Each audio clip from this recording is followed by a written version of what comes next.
Mr. Chowdhry is, these days for the last decade or so, we talk about entrepreneurship, but we talk of wealth creation, we talk of product, India becoming a product nation rather than just a service nation. I think there's one man who understands this and has been evangelizing this since he turned an entrepreneur more than 4+ decades back. That is Mr. Chaudhary. I had a good fortune of meeting him in, I think, 20th December 2023 or 22, I don't remember, but it was 20th December in Goa. He came to Karan's Bajaj's book launch, which the CM of Goa was launching, and that's where I met him. I've known about him for a big period, long period of time. So give Mr. Chaudhary a big round of applause. He's truly an entrepreneur who built something in life. And as my wife keeps saying, you don't become an investor by investing, you become an investor by exits, right? He exited at the right time, and then since then, he's been an author. His book came out 2 years back, 1.5 years back, 2 years back. And he's been a big champion of how do we turn this country into a country that produces products? How do we build from India for the world? How do we become a nation that from service providers is of product creators? So, Mr. Chaudhary, it's the right time. What has changed in the last 2-3 years in India? Has anything changed apart from our vision? Have things moved on the ground? Tell us, what do you see? People come to you, you're an angel investor, you have a vantage point from where you are. Have things changed, or we are just talking about product? Actually, we have no choice. If you look at AI, which was hiding behind a curtain for close to 50 years, suddenly came out in the open when ChatGPT got launched.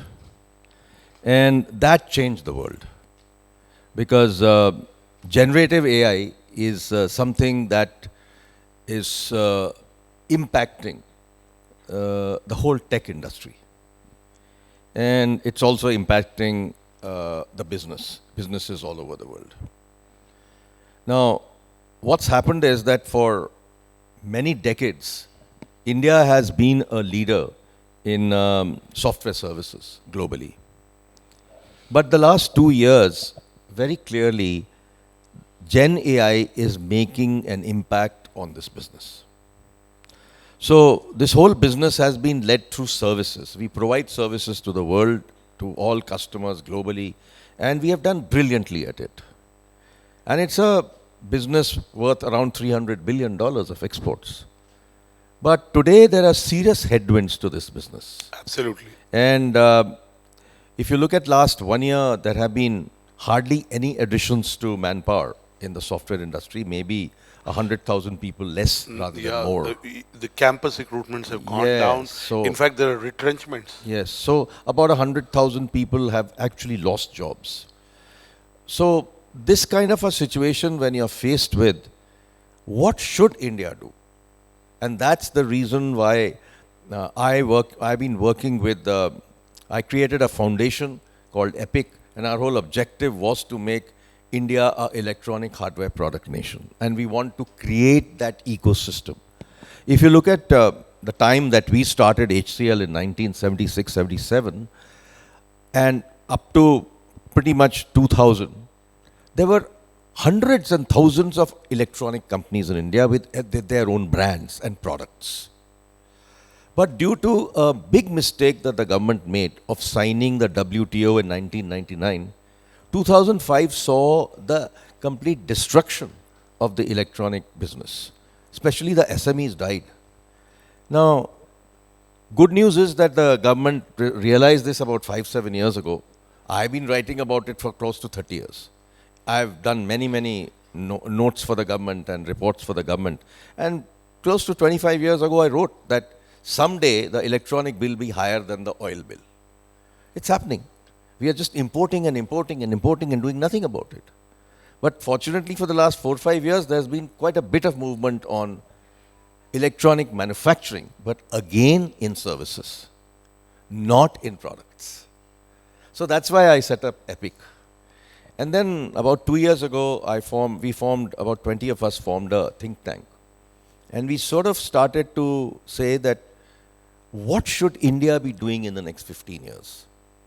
And this is something that the US did post World War II, when their chief scientist, Vannevar Bush, created this whole manifesto which changed America, by which they set up institutions like DARPA, NSF, NASA, and this got adopted, and that's what created the Silicon Valley. That time is there now for India also. We have done very well with services. Now we need to change track, and we need to be a product nation. Absolutely. I've had the good opportunity to travel to Israel, go to Tel Aviv, go to Kirgit, which is like broadly like IMT, Manesar, Yeah, it's yeah, like, yeah. and that's a small country facing all the issues it faces. And look at the technology and innovation it provides. That's truly a product nation. In fact, a lot of, I don't know the number, but a lot of products that really happen, go to market in the US, or we see them as US products, actually were created in Israel, bought over by American companies at an early stage, and then commercialized, so to say. So I think we can learn from Israel because they don't have a big market, but they have a product mindset, Yes. and they're always finding solutions to problems. It's a country I love from that standpoint. Now, we live in a Trump era. Trump just completed 117 days of being in office. He's imposed the tariffs. Is that an opportunity for India, or is that a problem for India? You know, India always does extremely well in crisis. So if you look at COVID, during that 12 months of crisis, we created products. We created PPEs that never existed. We created vaccine that never existed. We created ventilators that never existed. And these things happened pretty much in 6 months. So India has the capability to do things when it's in crisis. And today there is crisis. Crisis in terms of AI impacting the services business, and crisis with what Trump is trying to do. Trump is trying to create a unipolar world.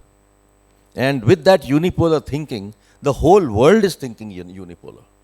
So what's going to happen in the next 10 years, and is already happening, is that technology will not be allowed to be exported.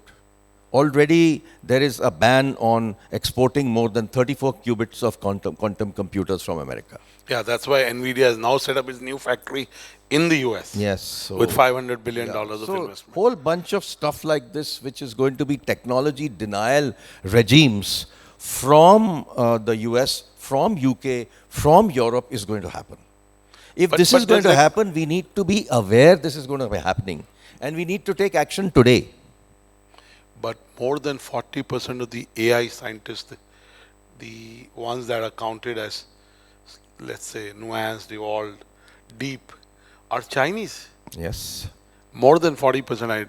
It's, so how do we, China is not going to stay behind. It's going to find ways to innovate, to find the technology that it needs to move forward. See, based on a research that was done in Australia, out of 95 technologies, 60 or 65, China is number one. So they're already there. We are far behind. Now, what is the strength of India? The strength of India is the Indian mind. We are the brightest in the world. But why are we not making products? Because in the last 15, 20 years, we have become lazy. Plus, we have our investors have a bean counter approach. Yes. You look at only numbers. You don't look at what is strategic. And therefore, what's happened is that we become a country of traders. We go to China, we pick up a product, put a logo on it and sell it and make 5, 7, 10%. Are we satisfied with 5, 7, 10%, or we want to be where Apple is with 60%? That's where the opportunity is. The opportunity is to make brands.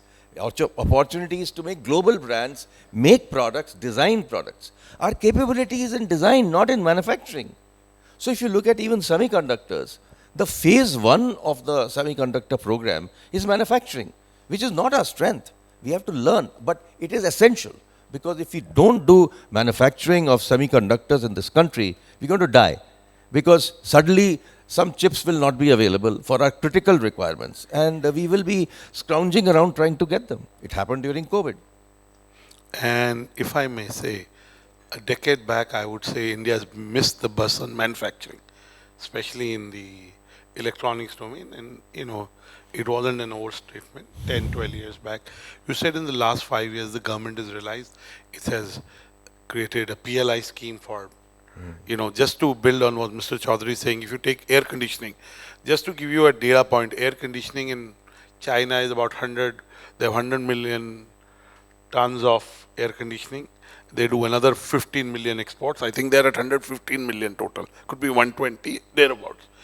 We are at about 14 million now. We used to be 6 million 3 years back. So we've really grown from 6 million to 14 million. And there is this place called Sri City in Andhra, where Daikin has put up a plant, Blue Star has put up a plant. And what has happened is all the ancillary products that go into the air conditioner, I don't know which ones, but whatever goes in, the Japanese OEMs have set up base there. So truly, I'm giving you one example where PLI is actually working. That Samsung has achieved its last 5 years PLI targets. It's eligible for the 1,000 crore grant from the government because of doing the targets. So clearly, the government has got something right, and we can build on it. But really, do we have the strategic mindset to be able to think 10, 20 years, invest for 10, 20 years? Because when the government said we will invest a certain amount of money in AI, it seems like that's not enough. Though China and DeepSeek have shown to us that money is not just burn is not equal to innovation, right? But what do you have to say? Do you think we can ever catch up with other parts of the world? So you see, I was just going to tell you the story of what we have been doing. There are 20 of us who got together about 2 years ago and we started to think, what should India do for the next 15 years? And therefore, when we wrote this whole thinking on India to be a product nation, we started to look at which segments of the market should India be in terms of leadership. And we had looked at about 15, 20 segments. And we then shortlisted to about 10, 12 segments. And at that stage, when we were actually working on this, we involved corporates, we involved startups, we involved education, research organizations, and many senior officers of the government. And we had 3 offsites in the country where we actually socialized this whole idea. The good news is that the government has very seriously taken this up. And they have accepted the thinking that India needs to be a product nation, number one. Number two, for the first time, the Prime Minister told Niti Aayog and all ministries in end of 23, write a plan till 2047. So they all sat down and wrote a plan for till 2047. It's not that they have not done it. They have done it. Now, but implementation is where the rubber hits the road. Yeah. So we decided that let's take, as citizens, and especially coming from a technology background, let's do something about it rather than just talk and say, okay, koi aur karega. That koi aur karega syndrome cannot stay. We need to do it somehow. So having done that, the good news is, as I said, the government has adopted our thinking. At this stage, I don't know, you must have seen that the government has set up ANRF. Right? ANRF is fundamentally to go and do deep research in certain areas. Then the AI mission has been set up to do research in research and work in AI. Similarly, 12 missions have been set up. Okay, I am running the quantum mission. The job there is to go do deep research and create products for the country. So the thinking has changed towards products. Now, parallel to ANRF, the government is now thinking, they've actually sanctioned 1 lakh crore, which is available for 50 years interest-free. This is announced in the budget. Now, this 1 lakh crore fund is supposed to create an organization that will look at creating products in the next 15 years. Brilliant. I think one of the things that you must give credit to the Prime Minister and the government is they think ahead, they think 20, 30 years, and they think scale. And Scale is what happened in the last 5 years in electronics. yes, Now the next phase of electronics has to be making products in India. absolutely. And not making for India alone, but making it for the world. Absolutely. See, you understand hardware, you understand services, you understand investing, you had that vantage point and experience. You're doing this, contribution to the country and the society by bringing your ideas and bringing your voice and bringing your community that understands these 20 people, what should be done because of experience and because of interest. But let me ask you that you talked about how there is a headwinds in IT and ITES. Dr. Jagdish Mitra just spoke. He's here. Used to be the top leadership team at Tech Mahindra. And you can see that there is a issue in IT ITES, right? What is your prediction for the IT ITES business? Because we've seen GenAI is writing code, and it's only getting better. So we can keep saying, as the prompts get better, as the competition between GenAI tools, as the co-pilots get better, it's just singularity will happen much before 10, 20, 34 as it was predicted. Looks like it could happen in 3-4 years, maybe earlier, who knows. So what will happen to the IT ITS business? Because it's a very significant contributor to our foreign exchange, to employment. So it has a strategic role. It's not beyond money. You see, the IT ITS industry consists of some very significant names and founders. It's not that this industry has been created by people who were doing business for many years. 95% of this has been created by organizations that were first generation. Infosys. Everybody, most of them. So they are not the typical business people. They also have the capability to think ahead. And I do believe that the IT ITS industry is again going to evolve. We've seen many downturns also. We've seen many challenges also. We've seen H1B challenge, this challenge, that challenge, all kinds of challenges we've seen. We've seen challenges where customers in the last 5 years have been saying, I want you to be close to me. So instead of doing offshoring from India, a lot of companies are set up in Poland and 15 other countries because they wanted nearshore. So all these things, the Indian software industry has responded brilliantly. And I absolutely believe that they're not going to sit down and say, I'm going to do nothing about it. They're all upgrading themselves in a very big way in terms of utilizing AI and creating business out of AI. And that hundreds and thousands of use cases they will create. And they will absolutely come back. I do not see them vanishing at all. I see them to continue to grow, but not at the pace that we saw before. Sure. And guess who's making the most money from this Gen AI boom? Guess? The consulting firms. Yes.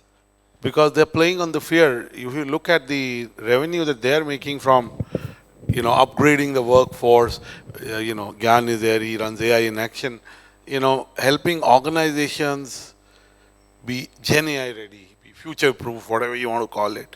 They are the ones raking in the moolah right now. It's not the IT ITS company. No, I must tell you that IT ITS companies are not where they were 10, 15 years ago. 15 years ago, people used to say, oh, it's all basically because of labor arbitrage. It's no longer true. They have been advising companies on what they should do. They're no longer sitting back and saying, okay, you tell me what you want. They're also going there and say, what can we do for you? For your digital transformation. Yes, they actually work on transformations. They also are consultants to companies. So they're competing with the consulting companies of the world, and some of them have bought up consulting businesses from other places and added it to their arsenal. Now, there is also a GCC boom in India in the last decade, right? Hyderabad, Bangalore, Chennai, Pune, primarily four. Hyderabad has become a big center and becoming bigger and bigger. What is your prediction on the GCC business? Will offshoring happen still in the Trump era? in the Well, services? GCCs are a different kettle of fish. The way I see GCCs is they're great to create employment.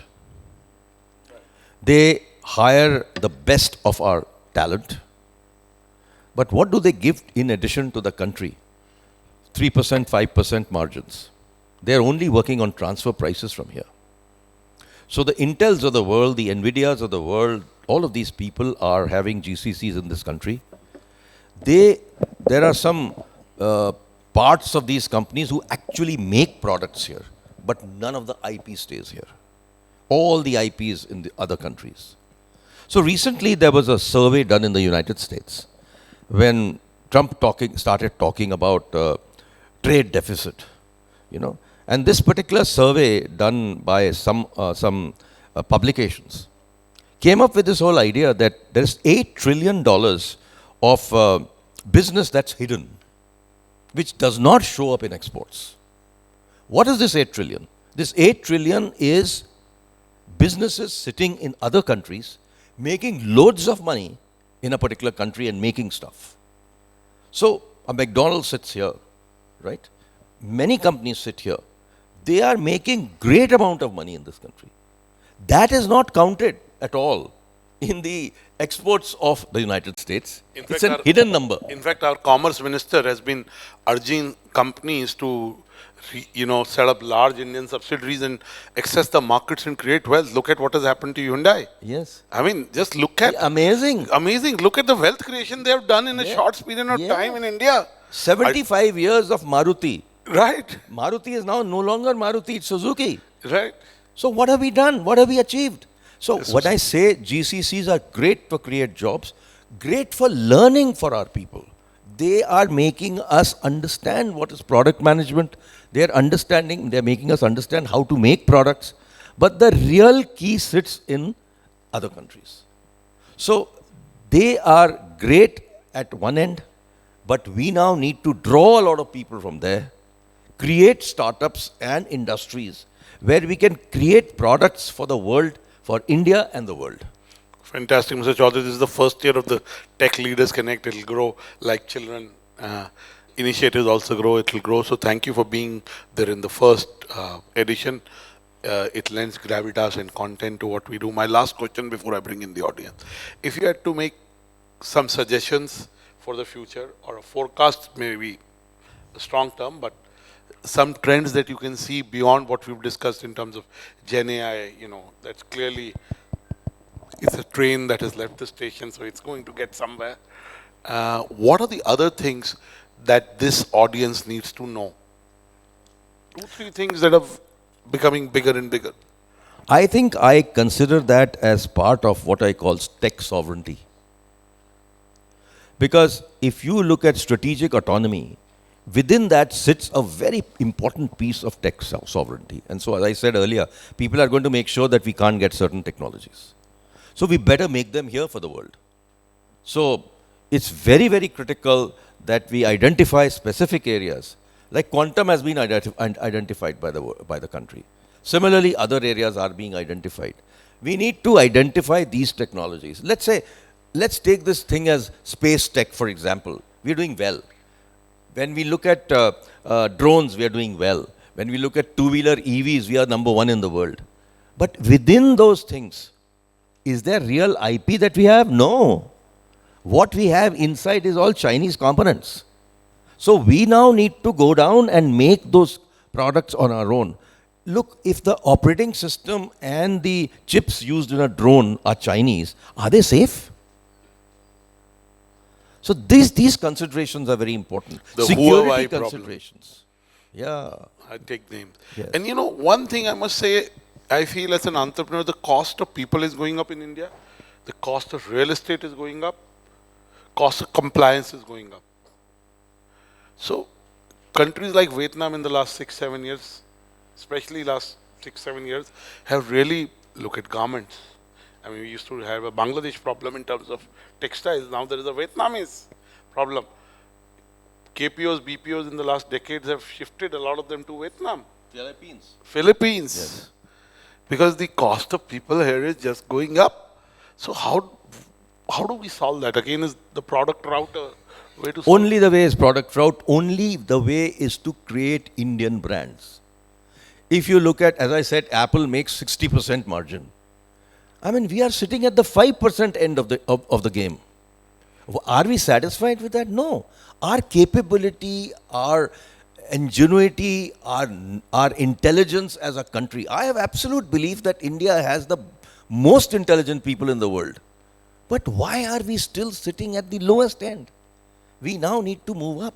And that's the opportunity where we must design, make products, create markets, create brands, and go and buy up companies abroad which have technology. See, today, if you look at the opportunity, there are many countries that are aging in the world. The Japanese, the Koreans, all of them, they don't have successors to their company. Yeah, by the way, Trump, during his election campaign, had made this in his manifesto, in which he's bringing back that anyone who has a certain number of kids, for every additional kid, you get $5,000. Yeah, because he understands that the same issue of dwindling population, dwindling talent, dwindling consumers, population is a... They say Korea will be zero in 2075. Yeah. And that way Elon Musk has done, he's contributed at least 13 known children. So clearly, I don't think we should be Elon Musk. yeah, I don't think anyone can be that. But as I said, this is my last question. I can go on talking, and our conversation on your book is pending. And tech sovereignty is a whole. I think we could do a conference on tech several. Yeah, and must be done. Must be. It's a very good idea. Must be done. Must because be. That's where the world is moving. Attention. I mean, I call it the economy. It is a moment of economic nationalism, and tech sovereignty is a very much part of it. Or the, yes. 20 years back we had defense security, then came energy security, then came data security. These days we are talking of techs. Yes. So clearly from defense to energy to data to really the IPs that matter, So I think we evolved as a country. Luckily, we have a leadership which is very progressive, and as I said, they think big. They're also implementing big, and there are, what's happening in the digital public infrastructure space is huge. The UPI and COVID. So we can create products for the world, The UPI is created by us. Vaccines are created by us. So there's so many examples of what we have been able to do in product. We can do many more. And Mr. Chowdhry, one more thing, I turned an entrepreneur. I worked for 5 years after MDI, and then I started exchanging for media. I think that when I meet entrepreneurs, this ambition of the Indian entrepreneur has also grown. Of an average, I'm not even talking about Mr. Nadar or Mr. Mahindra. I mean, of course, they are.